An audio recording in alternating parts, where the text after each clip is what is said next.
Marriage message అందించడానికి ఈ సమయంలో బిషప్ గారిని ఆహ్వానిస్తున్నాం. వరుస్తూ ఉండగా గట్టిగా చప్పట్లు కొడుతూ దేవుని యొక్క నామాన్ని మహిమపరుస్తూ ఈ సమయాన్ని వారికి అప్పగిద్దాం.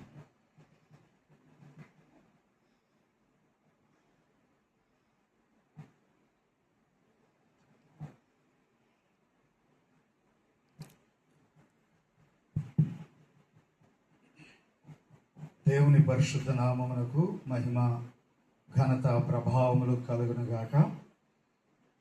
ఈరోజు ఈ శుభకార్యానికి విచ్చేసినటువంటి మీ అందరికీ కూడా ప్రభునామం పేరిట శుభములు అలాగే ఆహ్వానం కలుగుతూ ఉన్నాం. ఈ వివాహానికి అధ్యక్షత వహిస్తున్నటువంటి దేవ సేవకులు చాలా చక్కగా చాలా లైవ్లీగా నడిపిస్తున్నటువంటి పాస్టర్ కృపాకర్ గారికి ప్రత్యేకమైన వందనాలు తెలియజేస్తున్నాను.